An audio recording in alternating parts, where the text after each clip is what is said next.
Les proponemos hablar de educación ahora y para eso recibimos a Pablo Caggiani, presidente del CODICEN de la ANEP. Bienvenido.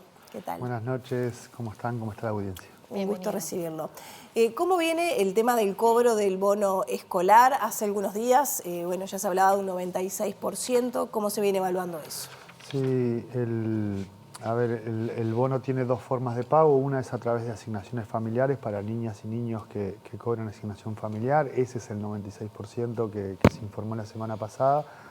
De eso se terminó, digamos, de pagar y el lunes comenzaron a cobrar unos 15.000 niños y niñas que cobran a través de redes de pago. Ahí a la tarde de hoy ya íbamos arañando los 10.000 bonos pagados, o sea que nos quedan unos 5.000 para los próximos días. Ese cobro rápido, ¿cómo es interpretado por las autoridades? Y bueno, que fue recibido con mucha receptividad, es decir, esto que planteó el presidente Orsi de el bono de inicio de cursos, poder traerlo a este año y hacerlo coincidir con el retorno de las vacaciones, que por supuesto es un momento donde hay más necesidades de abrigo, calzado, calefacción, un conjunto de cosas que ya sabemos que el invierno trae. No llegamos a pagarlo para todos, tuvimos que optar por hacerlo los más vulnerables y ahora trabajando en lo que es el presupuesto para los 5 años, ya planteando que el año que viene, en marzo, sea universal, es decir, para todas las niñas y niños que asisten a jardines y escuelas públicas del país. ¿Qué va a plantear la ANEP entonces en materia presupuestal en esta previa para armar la ley de presupuesto? Bueno, nosotros tenemos un conjunto de propuestas o de compromisos vinculados a qué es lo que tiene que pasar en educación, que además están basados en políticas que son de largo plazo, digamos, y que tienen un gran consenso en la sociedad, pero también en el sistema político y en los actores sociales. Es así que está planteado el tema de aumentar la cobertura en lo que es primera infancia, ¿no? En este tramo lo que nos falta de los niños y las niñas y niños de 3, pero también, que ya esto no somos nosotros, sino los 0, 1 y 2 con INAU. Por otro lado, lo que tiene que ver con la extensión del tiempo pedagógico, hay una apuesta muy fuerte del presidente a duplicar. Esta es una política que tiene 30 años en Uruguay. Nos ha llevado 30 años llegar a un poco más la cuarta parte de la matrícula, o sea que ahí hay un desafío muy importante, tanto inicial, primaria y media. Esto permite mejores propuestas educativas, más integrales, alimentación, más tiempo de cuidado, es decir, impactan sobre un conjunto de cosas que son importantes para la familia. Tenemos por otro lado un fuerte compromiso en lo que tiene que ver con mirar cómo hacemos para mejorar los aprendizajes y la cantidad de egresados que tiene la educación media. Y ahí hay colocado un conjunto de acciones, por ejemplo, un potente programa de becas que tome lo que es la experiencia de Uruguay en materia de apoyos económicos asociado al educativo para adolescentes y jóvenes. Lo mismo nos sucede con la generalización de lo terciario universitario y además pensado descentralizadamente, ahí enganchan también algunos cambios legales, como ser la creación de la Universidad Nacional de la Educación. Es decir, un conjunto de cosas que tienen mucho acuerdo de la ciudadanía, mucho acuerdo de diferentes sectores políticos y que entendemos van a abonar en esas 3 o 4 cosas que tenemos que preservar de la política educativa, que siempre es una política que no se puede pensar para un quinquenio, sino en el mediano plazo. ¿Y eso es un incremento presupuestal de cuánto? Bueno, nosotros estamos trabajando sobre la base de alcanzar al final del periodo algo así como el equivalente al 6% del Producto Bruto Interno para todo lo que tiene que ver con educación. Esto implicaría que a la ANEP le corresponde un 4% de ese producto, es decir, un poquito más de un punto de lo que tenemos hoy como presupuesto. Los desafíos, digamos, cuando uno mira los desafíos de cobertura, de extensión del tiempo, de descentralización de lo terciario universitario, de aumento de la matrícula, de apoyos económicos, de alimentación, probablemente quedemos cortos con esos montos, pero estamos en ese trabajo con algo que también es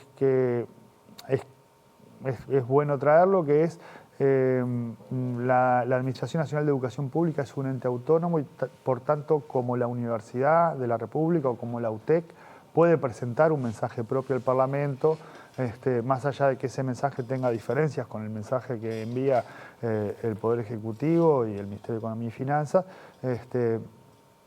y creemos que al tener estas cosas tanto respaldo, el Parlamento va a hacer un esfuerzo por financiar. Se han sumado restricciones al presupuesto que ya era bastante acotado por el déficit. Por ejemplo, caja de profesionales, costo ferrocarril central, entre otros costos que deberá asumir este gobierno y el Estado.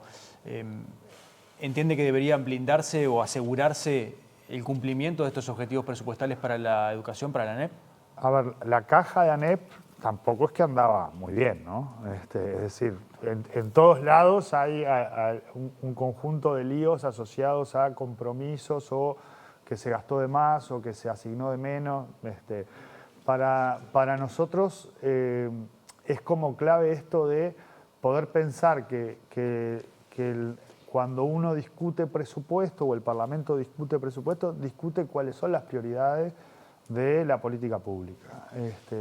Y nosotros estamos convencidos que la sociedad uruguaya está en un momento donde ha visto que las prioridades en infancia, y creo que en esto el proyecto de Lustenberg ha ayudado mucho, digamos, el diálogo con otros partidos, la propia experiencia del gobierno anterior de lo que tiene que ver con el fondo de la primera infancia, los datos que estamos teniendo de cuáles son las condiciones de vida, las vulnerabilidades de nuestras infancias y nuestras adolescencias. Es decir, hay un conjunto de cosas ahí donde cuando uno conversa con diferentes actores de la sociedad, diferentes actores políticos, actores que hay en territorio, docentes, comisiones de fomento, todo el mundo tiene un cierto acuerdo de que eso hay que priorizarlo. Y yo tengo mucha confianza en que el Parlamento eso lo escucha, o sea, que es posible pensar en que haya más dinero destinados a estas cuestiones que son de acuerdos importantes. Con respecto a eso, ¿cómo se viene o se busca implementar el proyecto finalmente de Cristina Lustenberg, que buscaba entrecruzar los datos ya existentes? Ella decía, nosotros en nuestro país, y lo ilustraba de una manera muy gráfica, seguimos la trayectoria de un churrasco y no podemos seguir la trayectoria de nuestros niños, hablando de lo que se pretendía con ese proyecto. ¿Cómo se piensa ya ponerlo en marcha? Y teniendo en cuenta esto que decías, ¿no? Por ejemplo, las escuelas disfrutables, funciona muy bien ese programa y ha detectado muchas situaciones de violencia que finalmente no logran tener un final el que todos esperamos, que los niños no sigan en la violencia. O sea, que se detectan las situaciones, pero después esa información no se entrecruza, queda trunca. A ver, ahí hay un conjunto de acciones que ya se han desplegado y que ya tienen expresiones muy prácticas, que tienen que ver con volver a articular la matriz de protección social. Es decir, nosotros asumimos en una educación pública que estaba muy sola, que dialogaba muy poco con el resto de los organismos del Estado y de la sociedad civil para abordar estos temas, digamos, ¿no? Los temas de salud pública, los temas de protección social, los temas de violencia y maltrato, los temas de salud mental, pero también los temas de convivencia o de seguridad en las comunidades.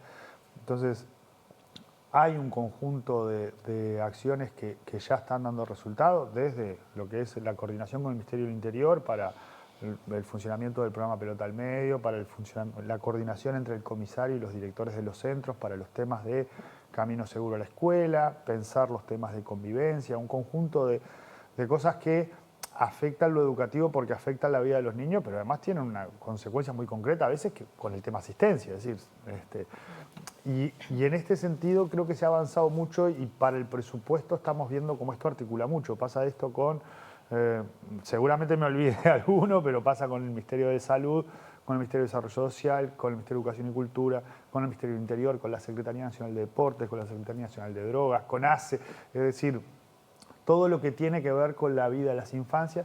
Ahí estamos trabajando en la construcción de sistemas de información que dialoguen. ¿Se va a utilizar lo que ya está o se va a crear algo que unifique todo esto? Bueno, el proyecto de ley, la ley lo que trae es esto de pensarlo en conjunto, pero además darle una institucionalidad y sistemas de información que permitan mejores tomas de decisiones y seguimiento de cada uno de los trayectos de esas vidas. Pero, a ver, cuando arrancamos fuimos a coordinar con la ministra Lustenberg y con el subsecretario Brioso. Íbamos con una idea de, sobre todo los temas de carnet del niño y de la niña, de los adolescentes migrantes que por no tener documentación no están pudiendo acceder a los controles de salud.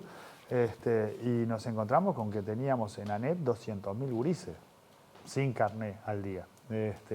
Entonces ahí el Ministerio activó un conjunto de acciones para regularizar esta situación. Esto tiene que ver con el derecho a la salud, pero tiene que ver también con que puedan hacer educación física, campamentos, salidas didácticas. ¿Puede pasar por ahí también una revisión de cada caso, de cada expediente que, por ejemplo, ingresa a las escuelas disfrutables? Esos equipos de psicólogos, psiquiatras que trabajan con los niños que detectan situaciones en las aulas, ¿se puede sistematizar esa información para saber qué pasa en cada caso? Eso está sistematizado y de hecho hay un conjunto de informes de la actuación anual del programa Escuelas Disfrutables, que es las duplas de una psicóloga y un asistente social que trabajan en un conjunto de escuelas, trabajan en varias líneas de trabajo, pero hay una que es la que es noticia una vez por año, que es cuando se da el informe del CIPIAB, del Sistema de Protección frente a las situaciones de abuso y maltrato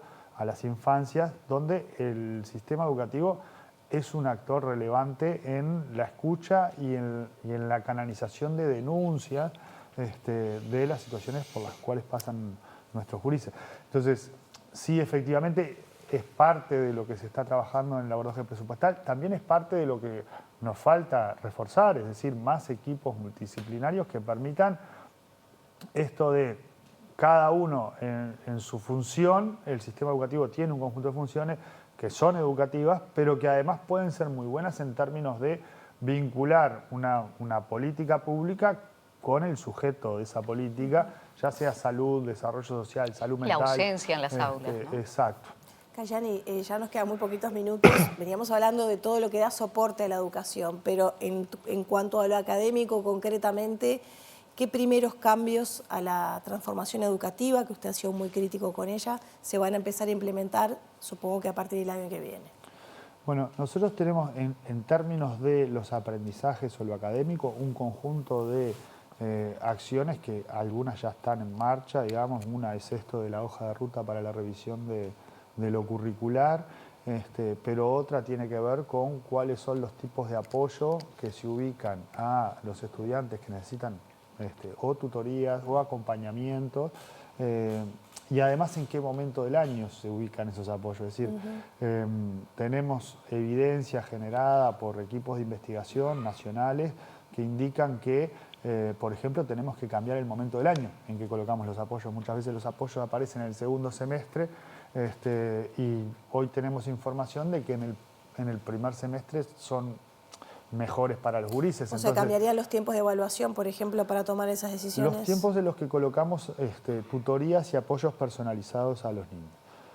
Vamos a modificar cosas de la transformación curricular o de la reforma de programas para que se entienda más claramente, y vamos a modificar un conjunto de cosas este año y vamos a seguir trabajando estos temas porque nosotros tenemos que lograr un conjunto de cambios que lleguen a agosto-septiembre, las definiciones, porque luego de eso se inicia el proceso de elección de horas y cargos de los docentes, o sea que tiene que estar claro qué es lo que va a pasar el otro año, cuáles son las reglas de juego, pero además también empiezan los procesos de inscripción, que para nosotros son muy importantes en las propuestas educativas, y acá los estudiantes y sus familias también tienen que tener claras qué son las propuestas que van a pasar el año siguiente y cuáles son las reglas de juego. Esto nos acota, digamos, a las transformaciones posibles de este año, a cuenta de seguir conversando cuestiones curriculares. Nosotros además tenemos la perspectiva de que hay que instalar un espacio de revisión permanente de lo curricular. Hay cambios por ejemplo, en lo que tiene que ver con inteligencia artificial, donde tenemos muy poca evidencia de algunas cosas. Entonces ahí hay que seguir construyendo investigación, evidencia de cómo se incluye eso en la administración, en la cuestión educativa, cuidando a nuestros docentes, nuestros niños, nuestros adolescentes, que es un tema bastante complejo para la sociedad en el mundo hoy. Y esto requiere que los procesos de revisión sean permanentes, que no que haya un momento, un hito, un año de reforma, sino cómo vamos cambiando. Me hacía acordar Fiorella Jaime, la presidenta del Ceibal, que hace capaz que 5 o 6 años, cuando trabajábamos las cuestiones de programación y pasábamos a pensamiento computacional y eso, todavía lo de la inteligencia artificial era una cosa que iba a pasar, pero iba a pasar lejísimo. Bueno, y hoy tenemos que el Ceibal está trabajando en inteligencia artificial en casi todos los cuartos, quintos y sextos años de las escuelas del país. Y también está disponible para docentes, ¿no? Y además, hace 2 semanas se puso una aplicación asociada al aula de CREA, que es el aula virtual en el que trabajan los docentes, que asiste al docente con instrumentos de inteligencia artificial. Estamos mirando eso a ver cómo funciona, qué cosas hay que mejorarle, pero me parece que Uruguay en ese sentido, en una política también que ha sido una política de Estado, es decir, han pasado gobiernos de diferentes signos y lo han mantenido al Ceibal, está dando cuenta de que es posible curar esas cosas, cuidarlas para que ingresen al sistema educativo con una función educativa y protegiendo a nuestras infancias. Cayani, muchas gracias por estos minutos. Muchas gracias a ustedes y un fuerte abrazo a la audiencia.